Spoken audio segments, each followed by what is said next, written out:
어느 초등학교에서 시험 문제를 냈는데요. 괄호 넣기 문제였습니다. 다음에 괄호를 채우라는 문제였어요.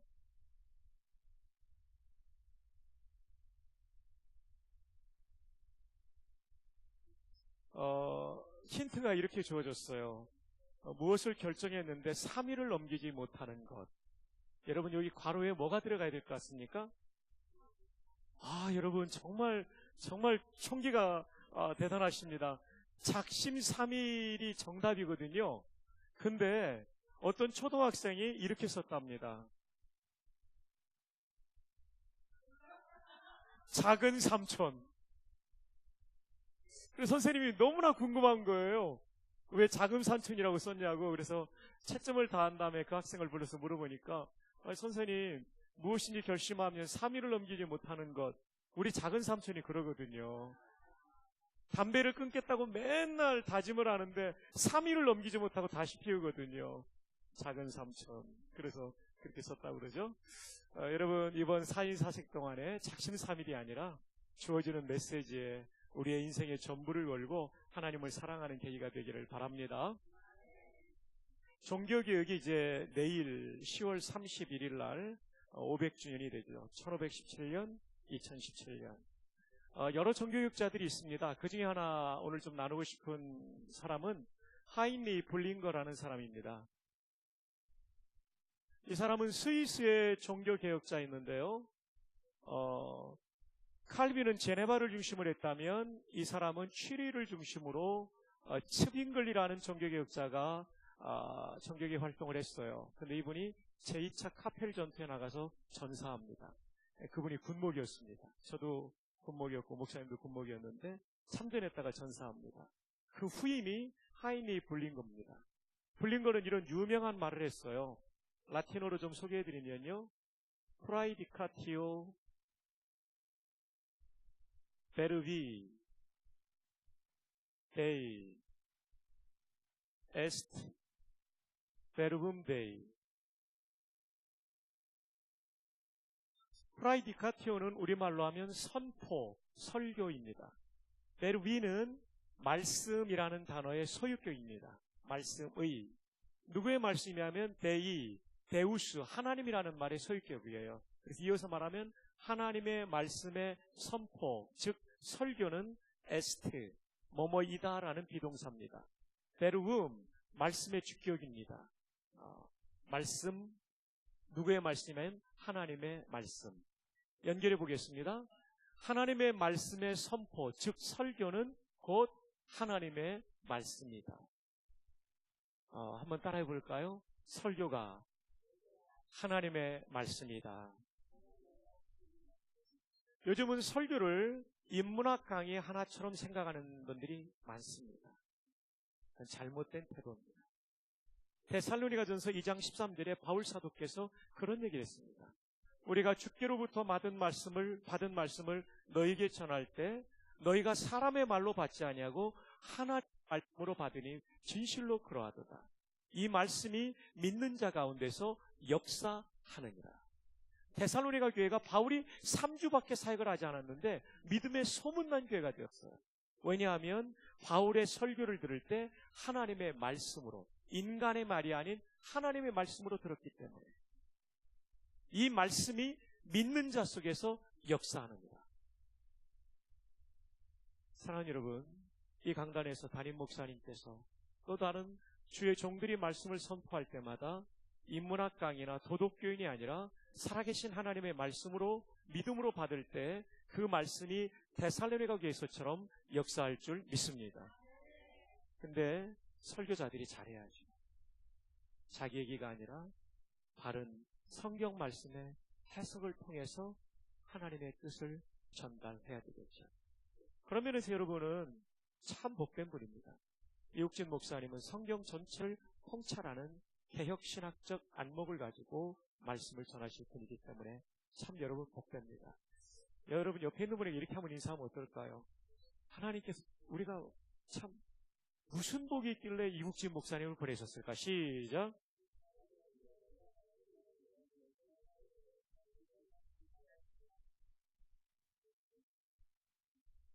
정말 감사하죠. 여러분, 오늘 제가 전하는 말씀도 제가 정말 하나님 앞에 두려움으로 하나님의 뜻을 잘 풀어 전달할 때 하나님의 말씀으로 받고 순종하는 은혜가 있기를 바랍니다. 오늘 말씀의 제목이 뭐죠? 어떻게 그렇게 제목을 다 기억하십니까? 참 여러분 훌륭한 교회네요. 그죠? 한번 그래도 같이 해볼까요? 하나님 나라 모습, 교회 모습. 교회 모습은 어떤 모습이어야 되냐면요, 하나님 나라 모습이어야 돼요. 하나님 나라는 성경의 가장 중요한 주제 중에 하나입니다. 이것은 목사님 통해서 이미 들었고 앞으로 평생 듣게 되실 겁니다. 근데 성경이 말하는 하나님 나라는 세 가지 차원이 있습니다. 첫 번째로는 현재적 의미의 하나님 나라. 그것은 어떤 뜻이냐면 하나님의 통치를 받는 것.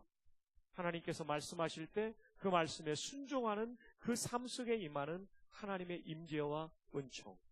그걸 현재적 의미의 하나님 나라라고 할 수 있어요.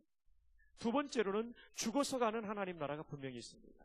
누가복음 23장 43절에 보면 십자가상의 한편 강도가 예수여 당신의 나라에 임할 때, 주의 나라를 말하죠. 하나님 나라를.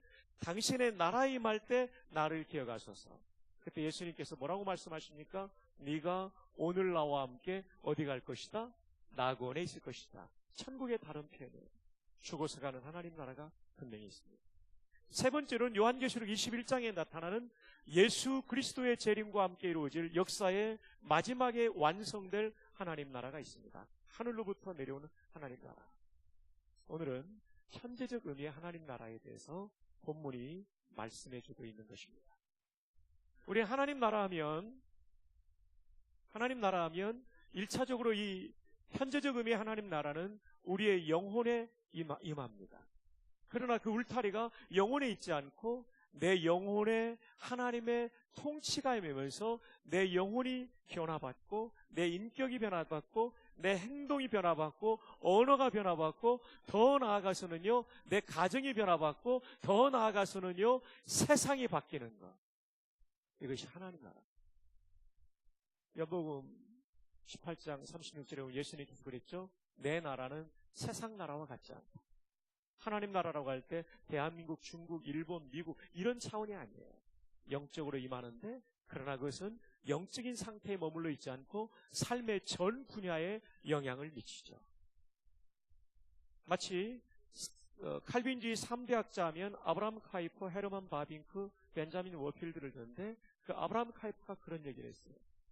우리 인생에 그리스도의 통치가 미치는 실존의 영역 가운데 그리스도께서 내 것이야 라고 외치지 않는 것은 단 1평방인치도 없다. 쉽게 말하면 이 세상의 그 어느 구석도 그리스도의 통치가 미치지 않는 것은 없는 것이죠. 우리를 통하여 하나님은 현재적으로 하나님 나라가 확장되기를 원하십니다. 최근에 참 감사한 것은요.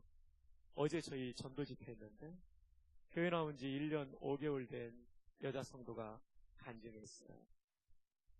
참 이분이 1년 5개월 전까지는 어떤 삶을 살았냐면 10년 동안 알코올 중독에 빠져 있었어요.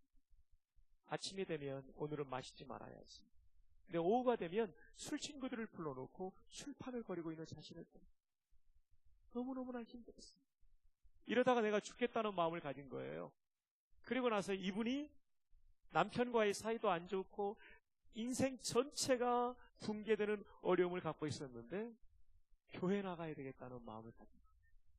어머니가 돌아가시면서 이혼으로 남겼던 교회 나가 예수 믿어. 교회 나가면 나아질까. 그때 저희 예배당이 이전하기 전이었던 서면에 있는 부산 서면에 있는 부전동에 있는 예배당에 찾아오거든요. 근데요 이분이 저 뒷자리에 앉아있는데 우리 전도사님 앉아있는 자리 좀 앉아있을 거예요. 앉아있는데 묘한 감동이 일어나더래요. 그리고 마음속에 평안이 밀려오기 시작합니다. 그래서 이상하게 교회만 가면 편해져가지고 예배 때마다 참석하기 시작한 거예요. 그리고 나서요 희한하게 술이 끊어지더래요. 여러분 이때는 아멘을 하는 순간입니다. 희한하게 술이 끊어지더래요. 여러분 정말 고맙습니다. 이 강론 설교는 혼자 하는 게 아니라 함께 하는 거거든요. 예. 그러고 나니까 남편도 회복이 돼가지고요. 아이들도 회복이 되고, 올해 8월부터는 남편까지 나오는데요. 남편이 나오니까요. 이 남편이 예배가 너무 좋아가지고요. 새벽 기도를 나오고 있습니다. 8월부터 출석하는 거죠. 제가 지난주 목요일날 새벽 기도 가는데 로비에 소파에 앉아 있어요. 아이고, 얼마나 반갑던지요. 제가 그분을 1대1로 만난 건 처음이었는데 고맙다고 잘하셨다고. 여러분, 하나님의 통치가 임하면 영혼에만 그것이 머무는 게 아니라요. 술 중독도 끊게 돼요. 남편과의 깨어진 관계도 회복돼요. 하나님 나라가 현대적으로 임한다는 것이 이렇게 놀라운 변화예요. 믿으시면 아멘. 또 하나 예를 하나 들어드릴게요. 최근에 유튜브에 아주 인기 있는 영상은 울산대 법대 교수인 이종훈 박사의 간증입니다. 이분은 아주 독실한 불교 신자였어요. 17년 전에 제가 25사단 군목, 사단 군목을 군종 참모라고 그러는데, 제가 소령을 달고 군종 참모를 할 때 예하 70년대에 불교 군종 장교, 군종 법사라고 그러거든요. 스님을 그분이 오셨어요. 세상에 보통 법사들은 승가대학 나오는데 이분은 동국대 학사 석사 마치고 서울대 대학원에서 박사학위를 받은 사람이에요. 그것도 법학 박사예요. 똑똑하더라고요. 야, 이 사람이 계속 고난에 있으면 군종감독 우리 기독교가 힘들겠다 했는데 이분이 단기 공부하고 나왔어요. 그리고 어디에 들어갔냐면 조계종 산하의 종자연, 종교자유연구회인가 하는 그런 단체에 들어갔어요. 이 단체의 목표는 기독교를 이 땅에서 없애는 겁니다. 그래서 여러분, 우리 고속도로 운전하다 보면 옛날에 그거 있었잖아요. 예수님이 당신을 사랑합니다라는 영어 문구, Jesus loves you라는 문구가 있었는데 믿음의 기업인 고려은단에서 세우는 건데 그 마음에 걸리는 거예요. 그 사람들, 불교신자들. 그래서 저거 종교 편향이라고 해서 내리게 한 사람이 이종훈 박사입니다. 몇 년 전에 미션 스쿨인 서울의 대광고등학교 한경직 목사님이 설립한 학교죠. 여기에 체포를 거부한 고등학교 2학년생이 있었죠. 그 사람을 뒤에서 조종한 사람이 이종훈 박사입니다. 서울 사랑의교회 문제를 뒤에서 어떻게 하면 괴롭힐 수 있다라고 조종한 사람이 이종훈 박사입니다. 그리고 3개의 법안을 만들어서 이것을 국회에 낼 수 있도록 뒤에서 작업을 다 했어요. 그 법안은 공무원들이 전도 못하게 하고 학교 선생님이 전도 못하게 하고 하나는 제가 잊어버렸어요. 이렇게 되면 기독교 공직자들의 손발을 다 묶어서 전도할 수 없게 만드는 법안을 내놓고 더 센 법안을 만들기 위해서 사찰에 들어가서 연구하는데 이게 웬일입니까? 두통이 시작되는 거예요. 사찰을 떠나면, 절을 떠나면 두통이 사라지고 절을 들어오면 두통이 다시 찾아오는 거예요.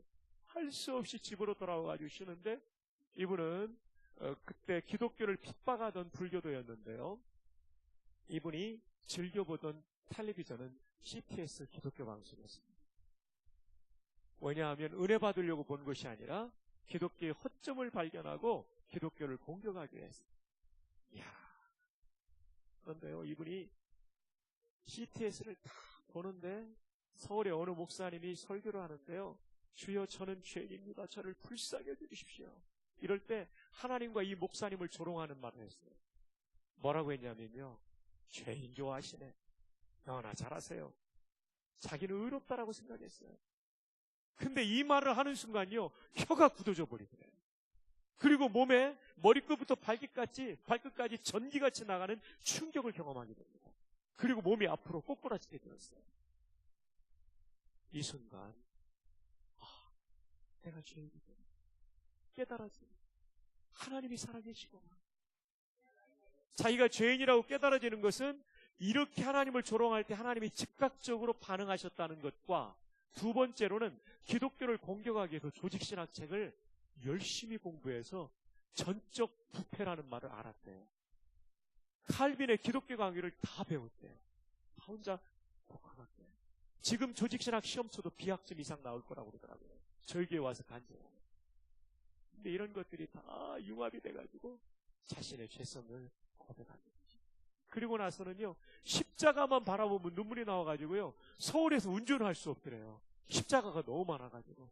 가다가 눈물이 쏟아지면 한참 울다가 또 가고 막. 극적인 회심을 경험했어요. 그리고 몇몇 멘토를 통해서 지금까지 믿음 생활을 해오고 있는데요.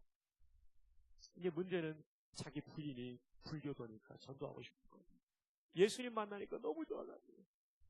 부인은 이제 과학고 나오고 경희대 나오고 성적이 좋은 사람은 서울 본원, 경희대 본원에 근무하는데 한의사예요. 아주 스마트해요. 근데 남편이 횟가닥 바뀌니까 이걸 못 믿겠는 거예요.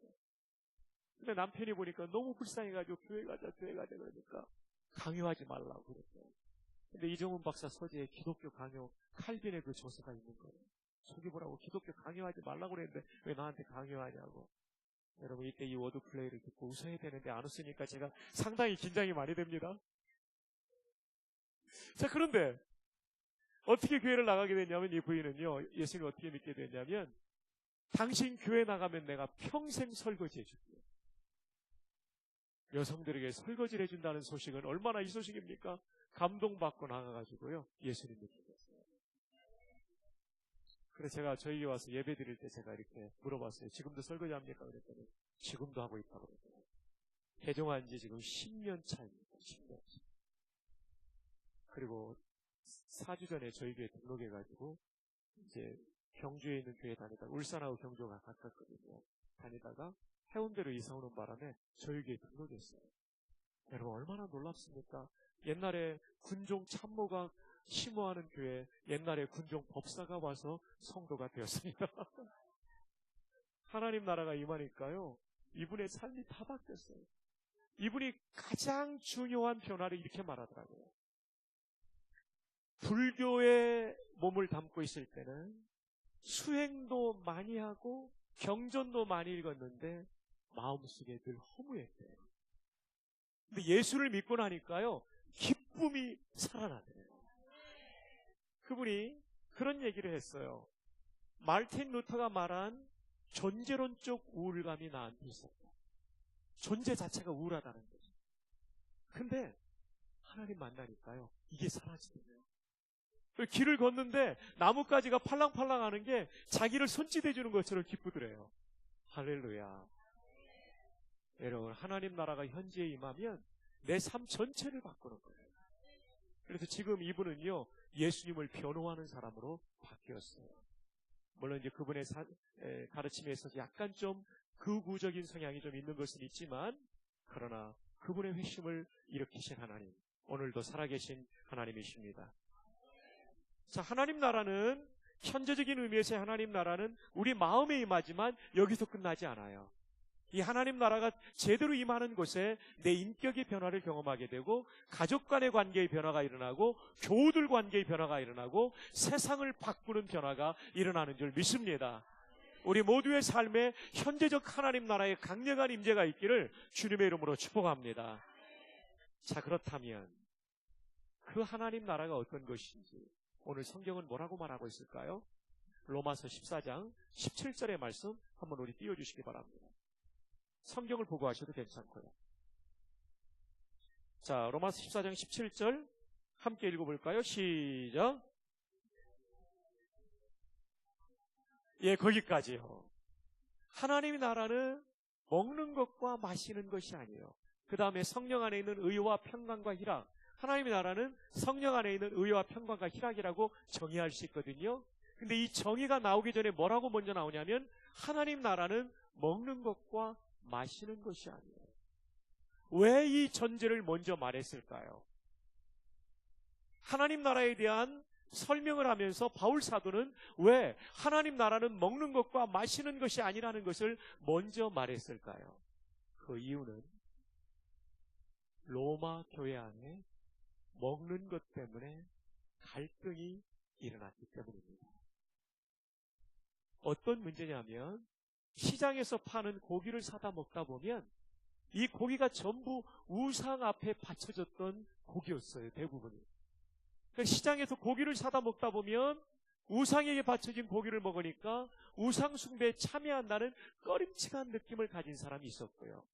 다른 한 사람은 디모데 전서 4장 3절 이하의 말씀처럼 음식물은 하나님이 지으신 바니 믿는 자들과 진리를 아는 자들이 감사함으로 받을 것이니라. 감사함으로 받으면 버릴 것이 없나니. 이 말씀에 근거해서 먹어도 된다라고 생각하는 사람이 있었어요.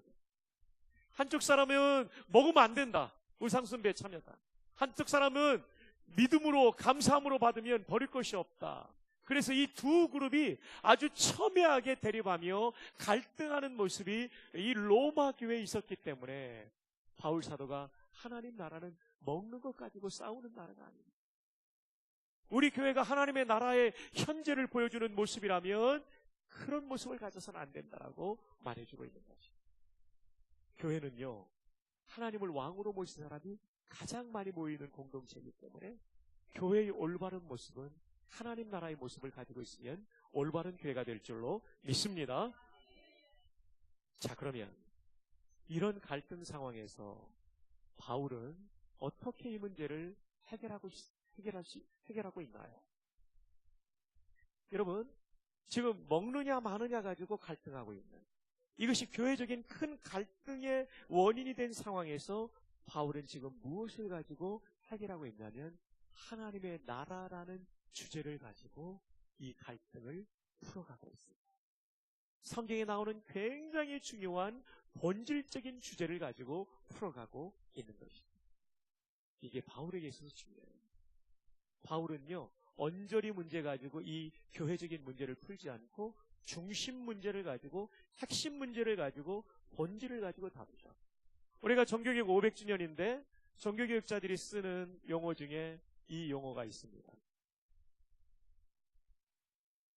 아드는 뭐뭐까지라는 뜻이고요, 폰테스는 샘, 근원이라는 단어입니다.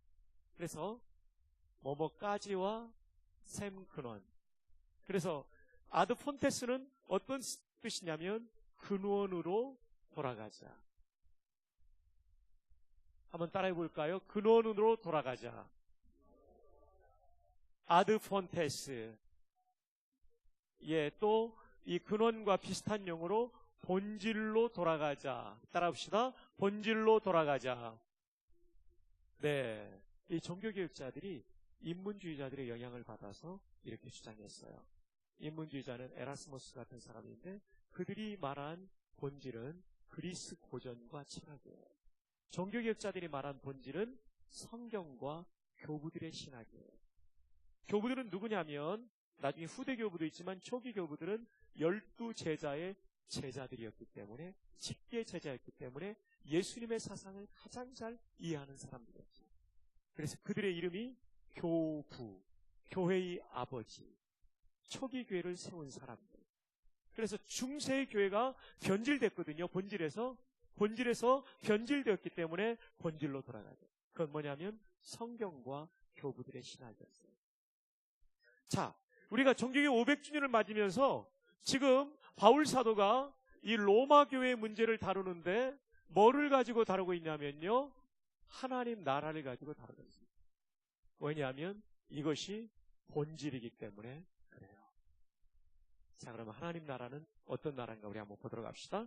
자, 로마서 14장 17절 함께 봅니다. 다시 한번요. 시작.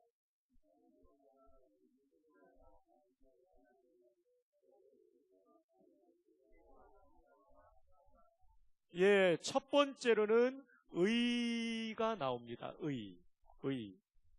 하나님 나라는 의가 있는 나라다. 하나님 나라는 의가 있는 나라다. 제가 이것을 해석하기 위해서 NIC 주석을 봤는데요.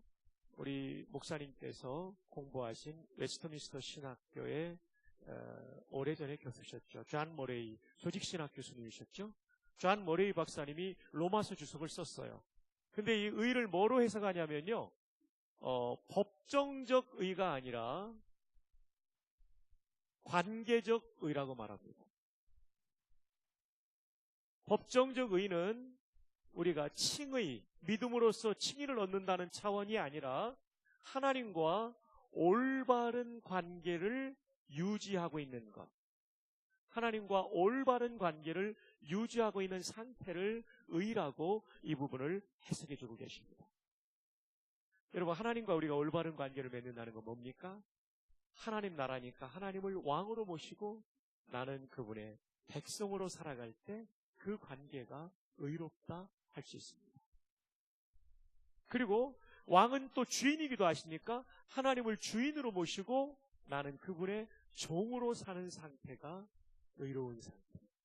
그런 상태가 될 때 하나님의 통치가 우리 가운데 현재적으로 임할 수 있는 것이죠. 여러분, 성경을 가만히 보십시오. 성경 속에 나오는 하나님이 쓰시는 정말 귀한 사람들은요, 하나님을 왕으로 모셨어요. 시편 145편 1절에 다윗은 뭐라고 말하고 있습니까? 노래하고 있습니까? 왕이신 나의 하나님. 하나님을 뭐라고 부르고 있어요? 왕이신 나의 하나님. 내가 이스라엘의 왕이지만 더 높은 왕이 계시다고. 진짜 왕은 하나님이라고. 그 하나님의 통치를 나도 지금 받고 있다고.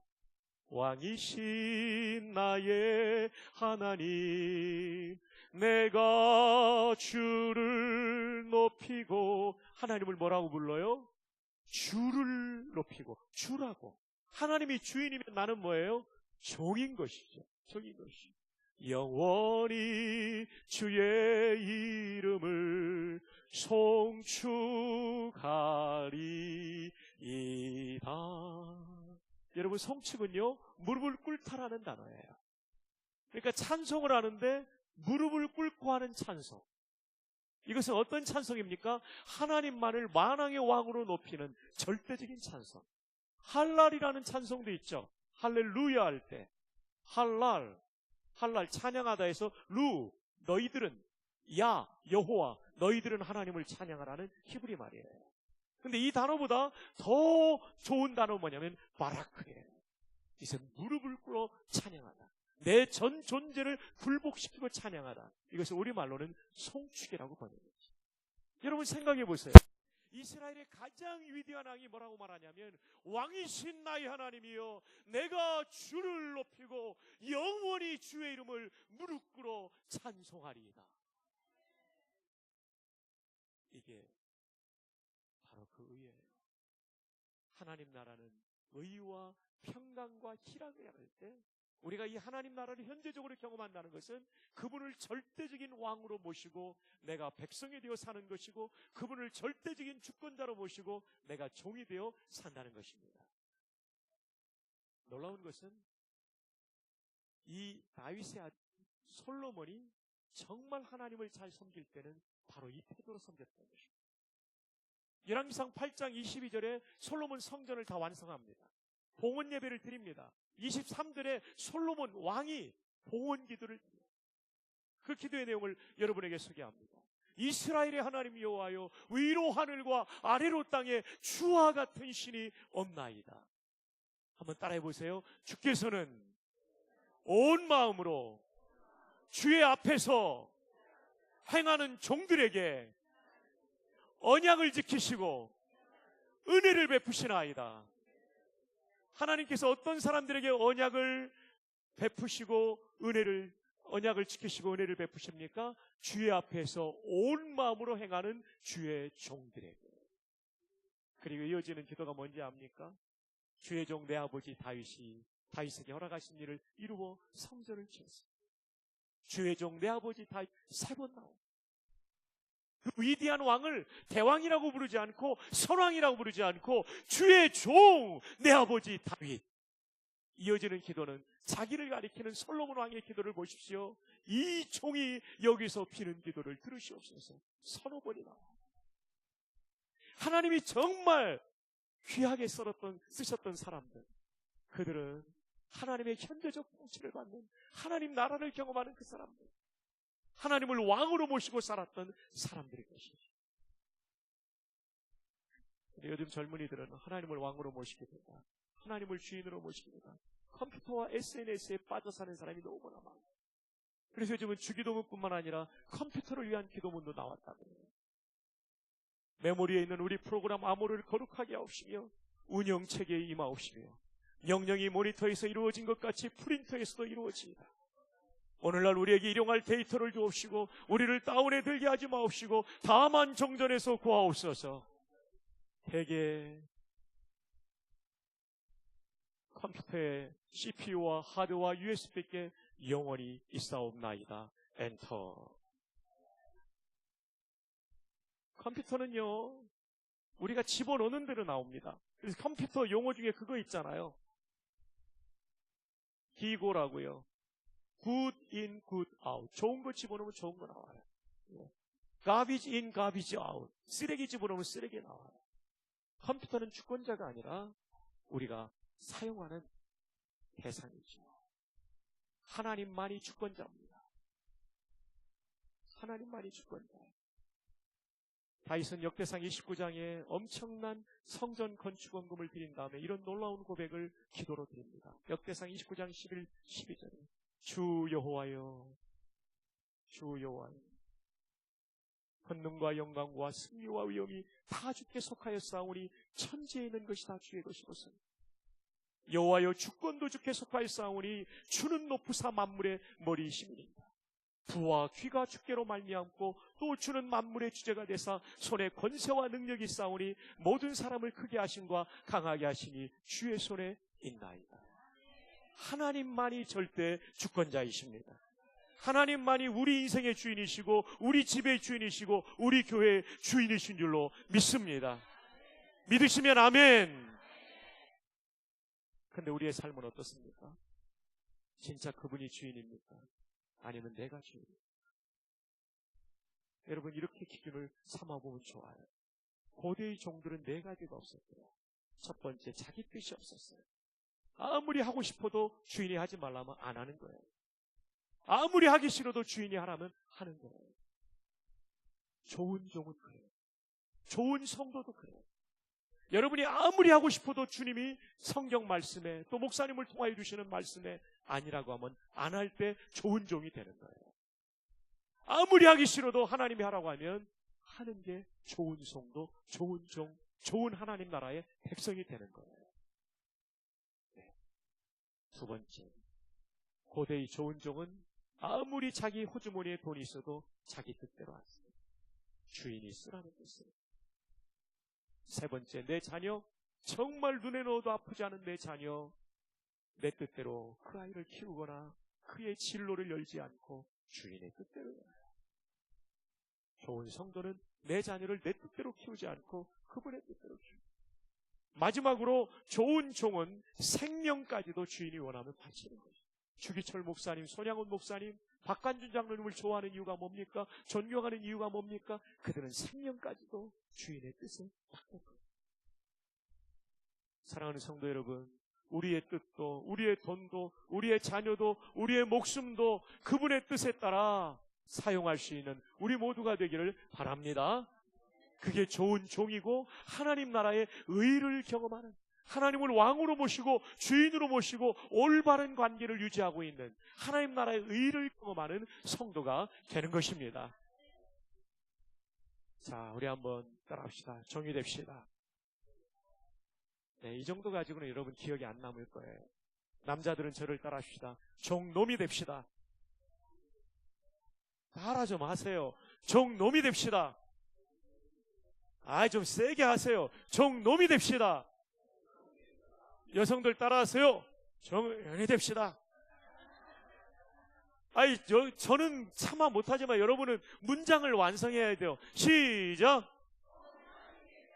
화끈하네요. 화끈해요. 자, 이 시간 네 분 이상에게 종놈이 됩시다. 종연이 됩시다. 이렇게 한번 인사합시다. 네.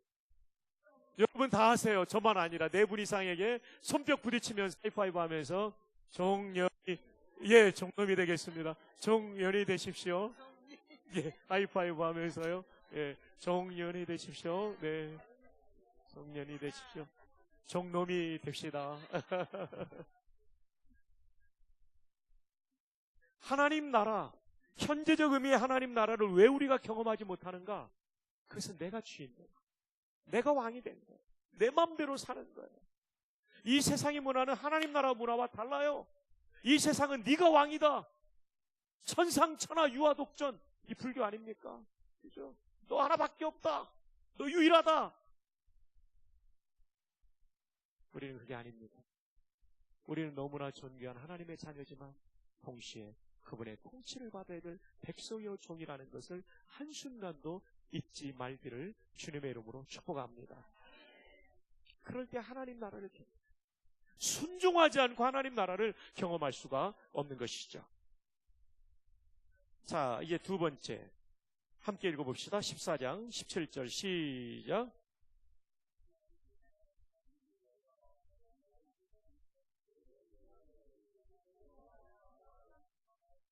예, 두 번째로는 평강입니다. 이건 평강은 평화라고 말할 수 있어요.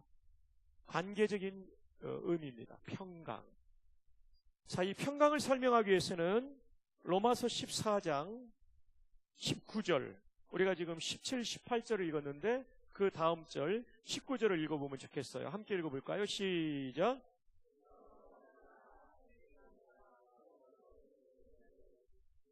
네, 여기 화평이라는 말이 나와요.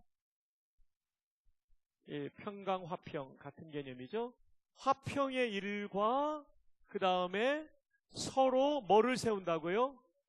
아, 여러분 성경 잘 보고 계세요. 덕을 세우는 일을 힘쓴다. 화평과 덕이 지금 같은 개념으로 나오고 있어요. 여러분, 덕을 세운다는 헬라어 단어는 이렇게 씁니다.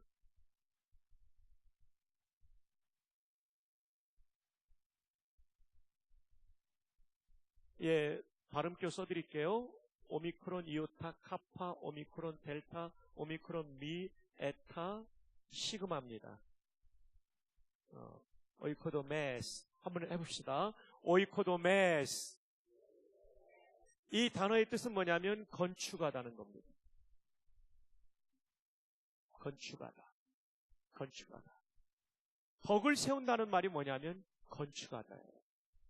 인간관계로 보면 두 종류의 사람이 있습니다. 덕이라는 차원에서 볼 때는 우리는 덕을 세운다, 유익하게 한다 이런 뜻 정도로 아는데 건축하다는 뜻입니다. 원어의 뜻은 건축하다.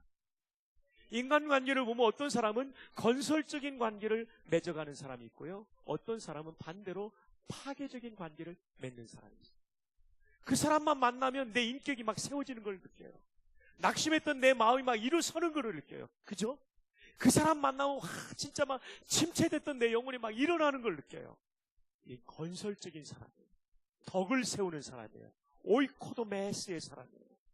근데 어떤 사람은요, 그 사람 만나면 막 짜증나요. 그 사람 만나면 살맛이 그냥 없어져요. 그 사람 안 보고 싶어요. 그냥 아유, 그 인간 또 만나야 되나. 이런 사람은 덕을 세우지 못하는 파괴적인 사람이에요. 이런 사람이 많으면 공동체에 뭐가 깨집니까? 평화, 평강이 깨집니다. 자, 그러면 이렇게 사람을 파괴하는 특징은 사람들은 어떤 특징을 가지고 있을까요? 오늘 본문이 로마서 몇 장이죠? 14장이죠. 14장의 1절부터 보면 나옵니다. 함께 성경을 보겠습니다. 14장 1절 다 함께요. 시작. 믿음이 연약한 자를 너희가 봤되 그의 의견을 뭐하지 말라?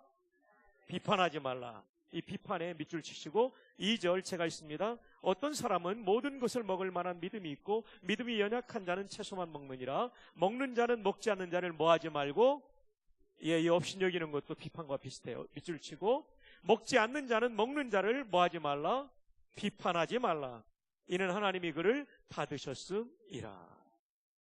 여러분, 평강을 깨뜨리는 게 뭐냐면요, 비판이에요. 비판에는 두 가지가 있는데요. 학문의 발전을 위한 비평은 괜찮아요. 아, 이거는 이렇게 하면 더 좋을 것 같다. 이런 건 괜찮아요. 근데 비판의 또 하나는 비난이에요. 이건 안 돼요. 비평을 통해서는 학문이 발전합니다. 그러나 비난을 통해서는 인격이 깨져요.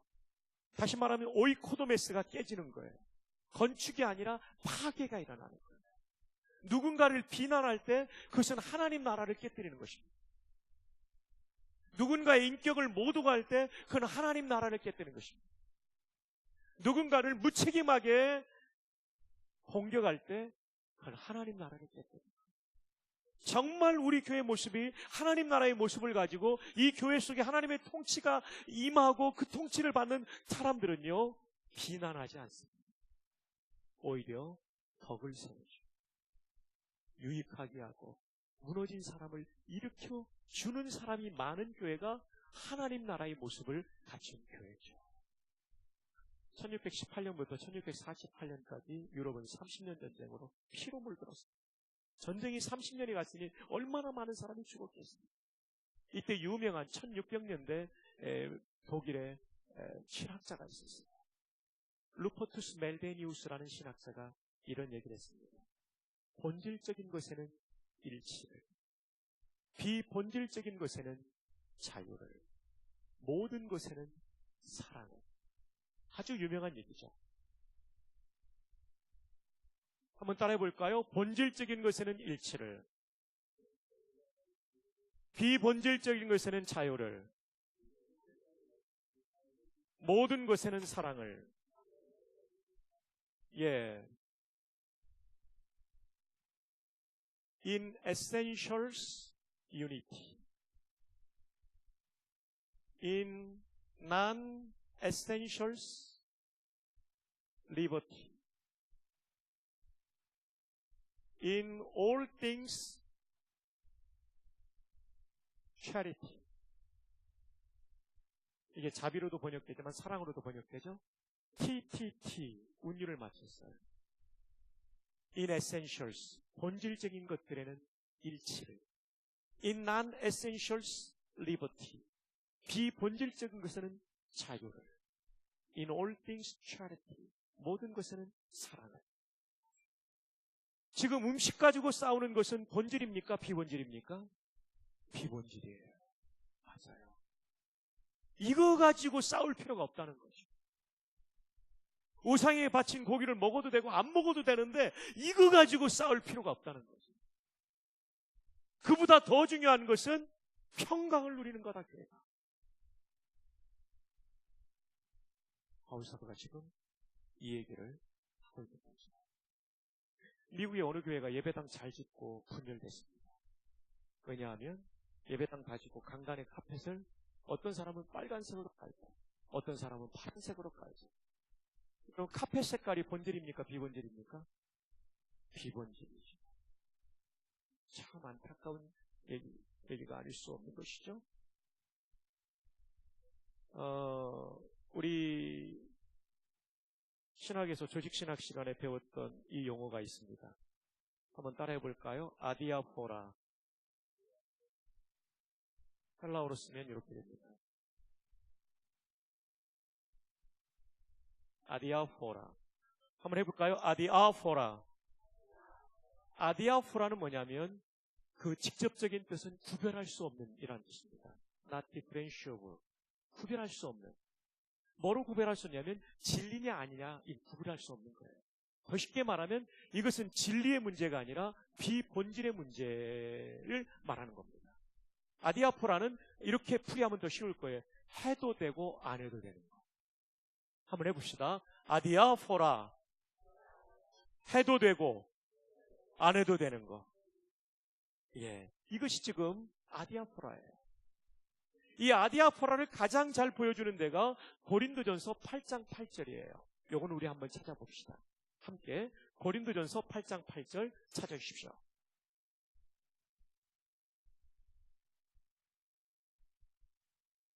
고린도전서 8장 8절입니다. 여러분 참고로 로마서는 어디서 썼을까? 고린도에서 썼습니다. 고린도에서 이 로마서를 썼는데 로마 교회에 있는 음식 먹는 문제가, 고기 먹는 문제가 고린도에 있었어요. 그래서 8장 8절 이렇게 나옵니다. 함께 읽어요. 시작. 음식은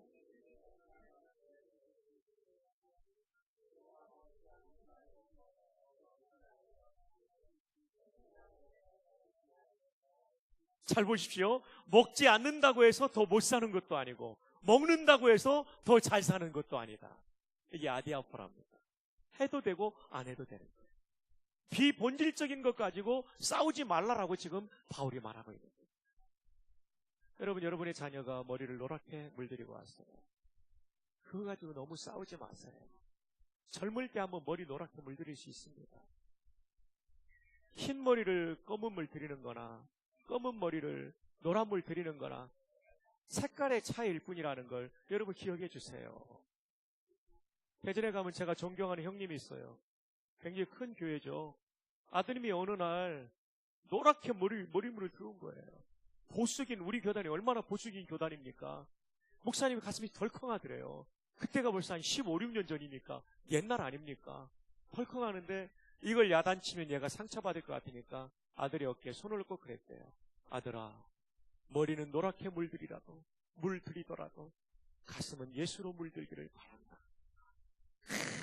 멋진 아빠예요. 이 아들이요, 지금은 총신 신학대학원 다니고 있습니다. 그리고 제가 주례로 결혼을 하게 됐는데 얼마나 기쁜지 몰라요. 그때 야 이놈아, 목사 아들이 노랗게 멀더니 이놈의 자식 지금 너 가서 빨리 검은색으로 안 바꿔와, 이러면 아들이 빗나갈 수도 있어요.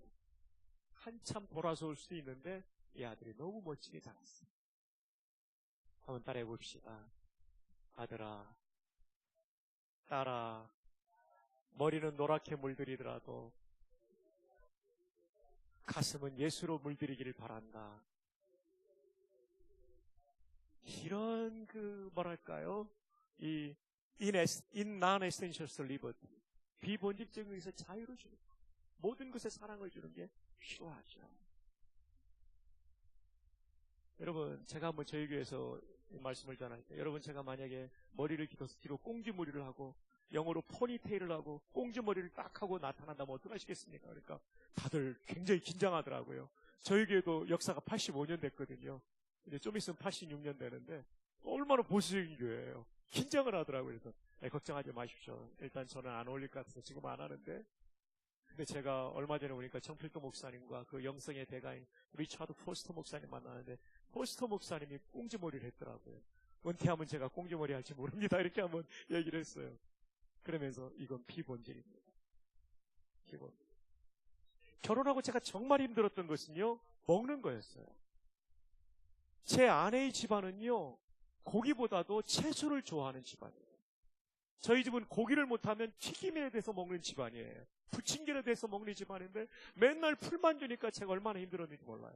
그래서 어느 날 제 아내가 신혼 때 밥상을 차려왔을 때, 여보 여기 좀 있으면 뱀 나오겠다, 풀밖에 없어서, 이런 적도 있었고요. 그 다음에 제일 힘든 건, 저는 대전 사람이거든요. 여러분도 아시잖아요. 내륙 사람들은 옛날에 냉장시설이 없을 때 생선을 전부 이 간 절인 거 아니면 이것도 그냥 양념을 많이 넣어가지고 비린내를 없애서 먹는데, 저희 집 사람은 전라남도 고흥 사람이거든요. 소록도가 보이는 그 해변가에서 신선한 해물을 먹던 분이라, 제 아내는요 생선 요리를 할 때 푹 쪄가지고 그냥 그 간장 뿌려가지고 먹는 거예요. 저는 진짜 힘들었어요. 너무 힘들었어요. 근데 메뉴의 선택권은 저한테 없잖아요. 정말 힘들었는데 30년이 딱 지나고 나니까 어떤 결과가 나타나냐면요, 저희가 6남매인데 제가 외아들이고 누이들이 위아래에 있어요. 우리 누이들이 거의 다 고혈압 걸렸는데요, 저만 아직까지 안 걸렸어요. 저는 이것이 하나님의 은혜고, 풀만 먹인 제 아내와 그리고 육류보다 생선을 좋아한 제 아내는요, 소고기 요리할 때 어떻게 하는지 압니까? 가위 가지고 지방 다 쪼갭니다. 퍽퍽하고 맛은 없어요. 그래도 그렇게 해요. 일단 자기 손가락 아프다고 그러면서 계속 또 이렇게 가위질을 해서 지방을 제거하고 먹여요. 어쨌든 참 그런 은택을 제가 누리고 있는데요. 제가 무슨 얘기를 하냐 하면, 풀을 주는 거, 생선을 주는 거, 생선 요리의 방법은 본질입니까? 비본질입니까? 왜 대답을 안 해요? 말 같지 않아요? 생선 요리 그렇게 하는 거하고 풀만 주는 거 본질입니까? 비본질입니까? 비본질이죠. 비본질의 자유를 줄 때 주어지는 부수적인 혜택이 있더라고요. 여러분, 서로의 다양성을 존중하고 비본질에는 자유를 줄 수 있기를 바랍니다. 자, 우리 옆에 있는 분에게 이렇게 한번 덕담을 해주세요. 당신의 다름을 존중합니다. 시작. 네. 비판이 문제라는 거예요. 평강을 깨는 게 지금 문맥에서 나오는 내용이 뭐예요? 비판이라는 거예요. 하나님 나라의 본질인 평화, 공동체의 평화, 가정이나 교회나 이 공동체의 평화를 깨는 건 비판이에요. 그 비판은 비평이 아니라 비난하는 거예요. 왜 이랬어? 이러면서. 이것이 뭐, 이런 것이 바로 공동체의 하나님 나라의 임재를 막는 것이라는 거예요. 그래서 바울은 이런 얘기를 하죠. 로마서 14장, 계속 본문입니다. 13절로 한번 가볼까요? 13절, 우리 13절 한번 다 함께 읽어주세요. 시작.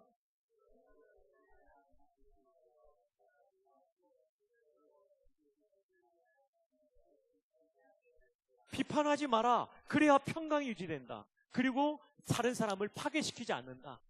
장애물이 되지 않는다. 파괴시키지 않는다고 말하죠. 그 다음에 더 놀라운 얘기는 바울이 로마서 14장 15절에 이렇게 말합니다. 만일 음식으로 말미암아 14장 15절입니다. 이것도 같이 한번 읽어볼까요? 시작.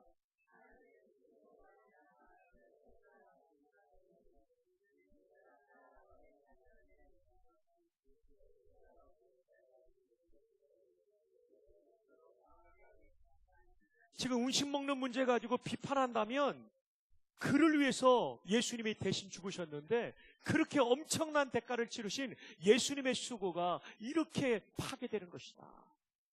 그렇게 말하고 있는 거예요. 오늘 우리 귀한 성도님들, 예수기전교회 성도님들, 옆에 계신 분이 보통 분이 아니에요. 예수님께서 바로 이분께서 죽으신 분이에요. 예, 이분들이 정말 귀한 분이에요. 시편 16편 3절에 땅에 있는 성도들은 존귀한 자들이니 나의 모든 즐거움이 그들에게 있도다. 우리 옆에 분에게 진지하게 축복합니다. 그대는 존귀하십니다. 엄청 존귀하십니다. 그대를 존중하고 사랑합니다. 날 사랑하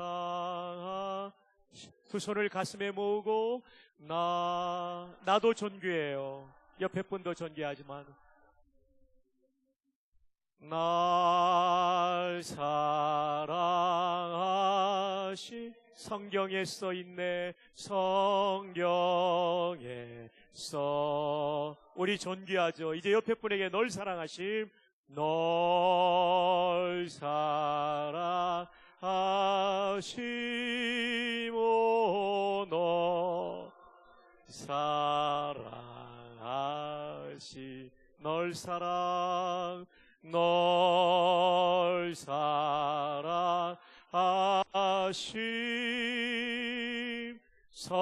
성경에 써있네. 우리 옆에 계신 분 가족들 안아주시고 남자는 남자끼리 한번 여자는 여자끼리 한번 안아주십시오. 당신을 사랑합니다. 사랑합니다. 예. 우리 기도하신 집사님 뒤에 계신 분은 악수하면서 사랑합니다. 예. 집사님 우리 목사님께 다가가서 한번 사랑합니다. 한번 안아드리세요.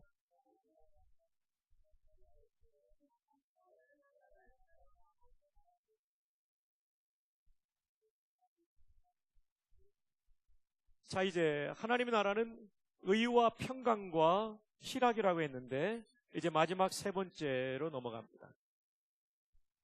희락입니다. 희락에 대해서 우리 한번 살펴보죠. 자, 우리가 희락이라고 할 때 먼저 우리가 기억해야 될 것은 쾌락과 다르다는 겁니다. 희락의 반대말은 쾌락입니다. 헬라어로도 다릅니다. 헬라어로 희락은 카라라고 합니다. 카라 하니까 또 여러분 가운데 젊은 분들은 걸그룹 카라를 생각하는데 걸그룹 카라하고는 알파벳이 다릅니다. 걸그룹 카라는 K-A-R-A고요. 희락이라고는 카라는 헬라어로 이렇게 쓰는데요. C-H-A-R-A입니다. 알파벳이 다르다는 것을 여러분이 꼭 기억해 주십시오. 가라 한번 해봅시다. 액센트가 맨 뒤에 있어요. 가라. 이게 기쁨이라는 단어예요. 이것이 영어로는 joy인데 영영사전에 오면 우리 마음속 깊은 곳에서 흘러나오는 기쁨을 joy라고 불러요. 가라. 한 번 더 해봅시다. 가라. 그 다음에 쾌락이라는 단어는요, 필레도노스라는 단어입니다. 헬라어로는 이렇게 씁니다. 필레도노스. 필레도노스. 한번 해봅시다. 필레도노스. 영어로는 플레저. 이 플레저로는 그냥 기쁘다는 뜻도 있는데 여기서는 쾌락으로 성경에서 번역될 때가 많이 있습니다. 희락과 쾌락의 차이는 뭡니까? 희락은 다른 사람을 기쁘게 하다가 그 사람이 기뻐하는 걸 보며 나도 기뻐하는 겁니다. 쾌락은요, 다른 사람을 짓밟고 다른 사람을 파괴하고 내가 기뻐하는 겁니다. 그 이상한 어금니 아빠 있잖아요. 딸의 친구를 자기 성적인 쾌락의 도구로 삼고 이 학생을 죽인 거예요. 쾌락은 무서운 거예요. 내 기쁨을 위해서는 누구도 희생할 수 있다는 거예요. 아버지도 희생시키죠. 옛날에 한의사인 아버지를 유학 갔다 온 아들이. 쾌락이 무서운 거예요. 이 세상이 쾌락으로만 돌아가면요, 하나님보다 쾌락사랑이를 더하는 게 말세의 현상인데 완전히 망가져요. 근데 문제는 교회 안에도 쾌락을 추구하는 사람이 있어요. 다른 사람의 기쁨을 추구하기보다 이기적으로 내 기쁨을 추구하면 쾌락을 추구하는 거예요. 이건 하나님 나라 임재를 막는 장애입니다. 정말 하나님의 임재를 경험하는 성도, 교회, 가정은요, 내 기쁨보다 상대방의 기쁨을 먼저 추구하는 거예요. 여러분이 바로 그런 분들이 되시기를 주님의 이름으로 축복합니다. 자, 여러분, 이게 성경에 나와요. 오늘 본문은 로마서 몇 장이죠? 근데 이것은 15장으로 넘어가야 돼요. 본문이 14장인데 왜 15장까지 넘어가요? 이렇게 항변하는 분들이 있을지 모르겠어요. 여러분, 성경은 본래 장과 절의 구분이 없었습니다. 장이 구분된 것은 1204년 랑톤이라는 사람이 구분했어요. 캔터베리 대신. 그 전까지는 장의 구분이 없었어요. 1204년, 13세기 초반이에요. 절이 구분된 것은 1551년이에요. 스테파누스라고 하는 프랑스의 인쇄업자가 했습니다. 평신도. 그러니까 장과 절의 구분이 처음에 없었죠. 그래서 예수님께서 시편을 일용할 때 시편 54편 이렇게 안 합니다. 다윗의 시편에. 이사야 20몇 장 아닙니다. 이사야의 글에.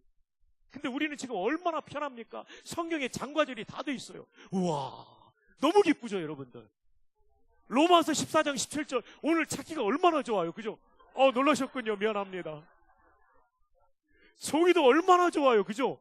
충성 어르신. 와, 너무 좋죠, 그죠? 와, 아까 통화하셨죠, 그죠? 제가 보았어요, 무화과 나무 아래에 있는 거를. 어르신도 특성하셨죠? 이렇게 좋은 성경을 갖고 있는데 안 읽어. 성경 좀 읽읍시다. 물론 많이 읽는 분도 계실 거예요. 자, 로마서 15장으로 왜 갔냐면은 성경은 처음부터 장과 절의 구분이 있었던 게 아닙니다. 따라서 성경을 읽으면 14장 끝났다고 거기서 끝나면 문맥을 놓칠 수 있어요.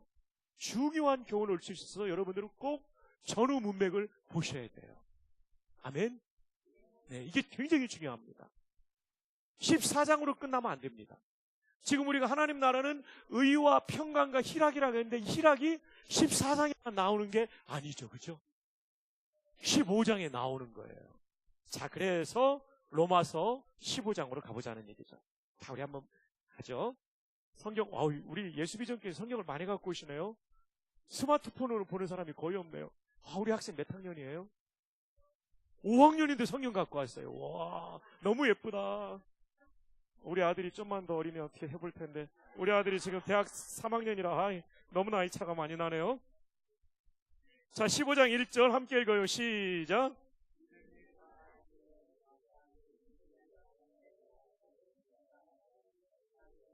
누구를 기쁘게 하지 않는다고요? 자기를 기쁘게 하지 않아요. 이게 세상과 다른 거예요.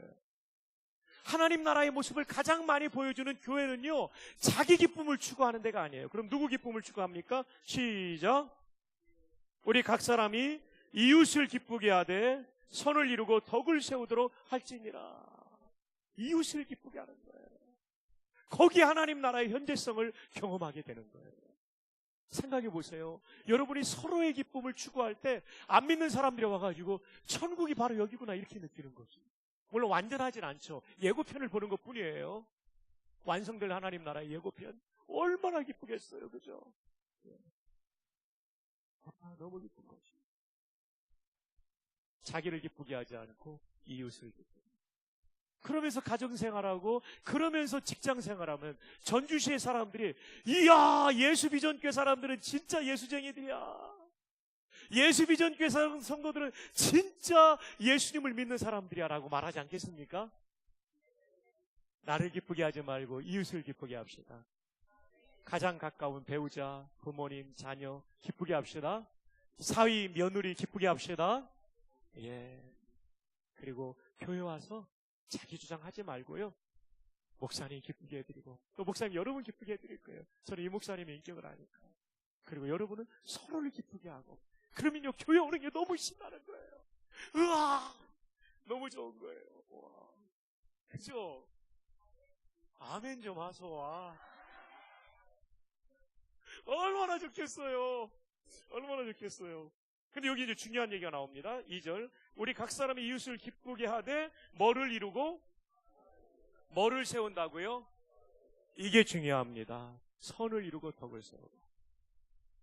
미국의 어느 교회는요.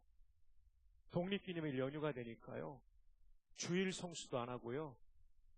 다락방 식구들이, 구역 식구들이 저기 샌프란시스코로 놀러 갔어요. 그것은 선을 이루고 덕을 세우는 게 아니죠.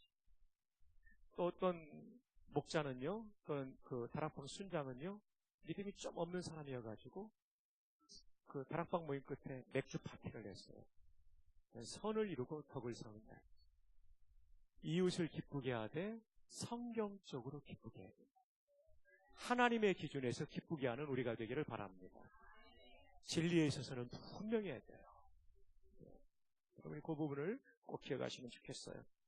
그 다음에 기가 막힌 말씀이 3절이에요. 다 함께요. 시작.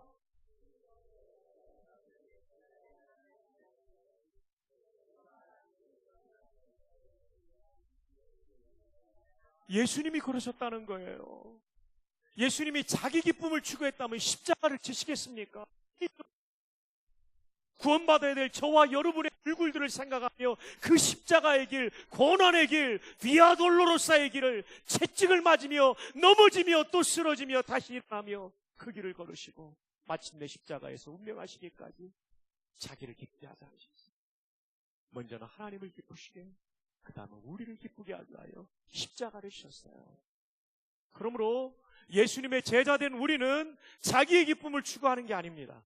세상은 자기 기쁨이에요. 그러나 우리는 자기 기쁨이 아니에요. 하나님께 영광, 그리고 이웃의 기쁨을 추구하는 우리 모두가 될 수 있기를 바랍니다. 그럴 때 우리 교회가 하나님 나라 모습을 가진 교회, 기가 막힌 교회, 이 마지막에 희망이 되는 예수비전교회가 될 줄로 믿습니다. 고린도전서 8장, 로마서와 고린도전서 같이 봐야 돼요. 왜냐하면 거기도 고기 음식 먹는 문제가 있었기 때문에. 아까도 봤지만 고린도전서 8장 3절 봅시다. 자, 8장 3절, 8장 13절입니다. 죄송합니다. 8장 13절 다 함께요. 시작.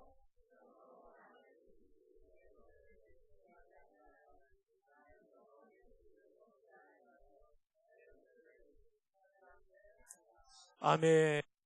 한 사람이라도 실종한다면 나 평생 채식주의자로 살겠다. 참 대단한 것이죠. 이게 하나님 나라 백성의 모습이 돼야 돼요. 이런 모습들이 가득 찰 때 우리 교회는 하나님께 큰 영광이 되고 우리 모두도 정말 기쁘고, 그리고 오는 사람이요 다른 데 가고 싶지 않아요. 난 예수비전교회 가면 다른 데서 느낄 수 없는 영적 감동을 느껴야 하고 여기로 사람들이 많이 와서 구원의 센터가 될 줄 믿습니다. 그래서 여러분, 우리가 영어의 기쁨이라는 단어 조이를 우리 대학 다닐 때 많이 이렇게 설명했잖아요. 조이, 기쁨이라는 단어. Jesus first. 예수님이 첫 번째. 우리 삶에 예수님이 첫 번째. 아멘. 그 다음 others second. 다른 사람은 두 번째. 그 다음에 여러분은 몇 번째가 돼야 돼요? 세 번째, third가 아니고 last예요. 맨 마지막이 돼야 돼요. 왜냐하면 others가 또 많기 때문에 나는 last가 돼요. 그럴 때 진정한 JOY, 진정한 기쁨, 이 기쁨은 쾌락이 아닌 희락이라고 하는 기쁨을 누리게 되는 것입니다. 자, 그런데 이제 문제가 있어요. 하나님을 왕으로 모시는 삶, 이게 안 될 때가 있어요. 그리고 덕을 세우지 못하고 비판할 때가 많아요. 그리고 희락이 아니라 쾌락을 추구할 때가 예수 믿으면서도 많아요. 왜냐하면 우리가 죄성을 가진 존재들이기 때문에. 그래서 오늘 본문 로마서 14장 17절, 하나님의 나라는 먹는 것과 마시는 것이 아니요, 그 다음에 무슨 말씀이 나와요? 오직 맞습니다. 이게 중요합니다. 오직 성령 안에 있는,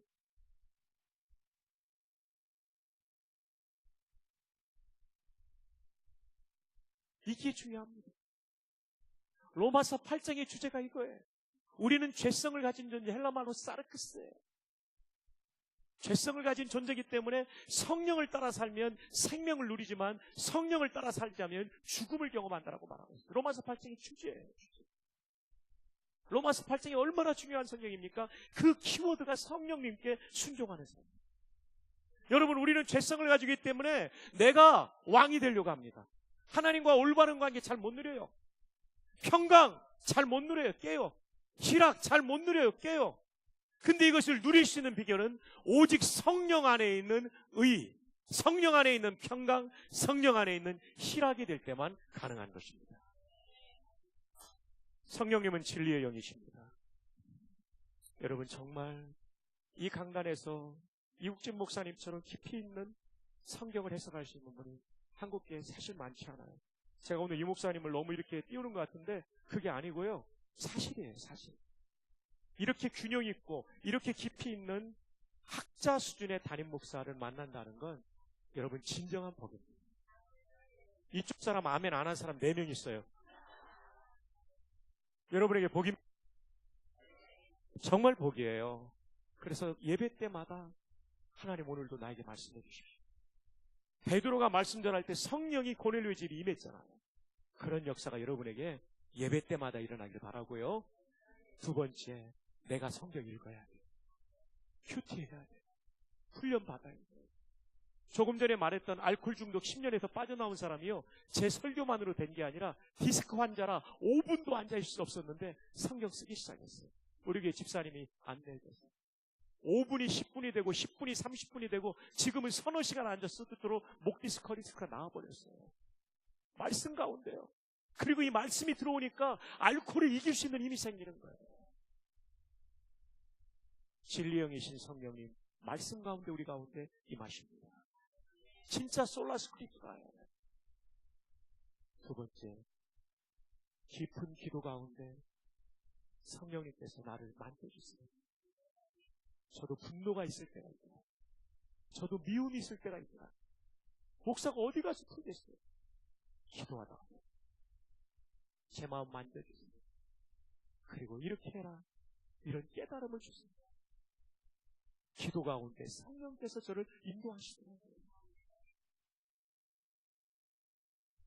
저로 우리 전개하신 성도님들께서 성령 안에 있는 의와 평강과 희락을 한 분 한 분이 경험하시고 교회 공동체 전체가 경험함으로 말미암아 예수 비전 교회가 전주에 있는 또 하나의 교회가 아니라 이 시대를 책임질 수 있는 하나님 나라 모습을 가장 많이 갖춘 그런 정말 존귀한 교회가 되기를 주님의 이름으로 축복합니다. 아멘. 우리 다 함께 일어납시다. 일어나셔서 우리 옆에 있는 분 한번 똑같이 아까처럼 꼭 한번 안아주시고 우리 하나님 기뻐하는 교회 세워갑시다. 이렇게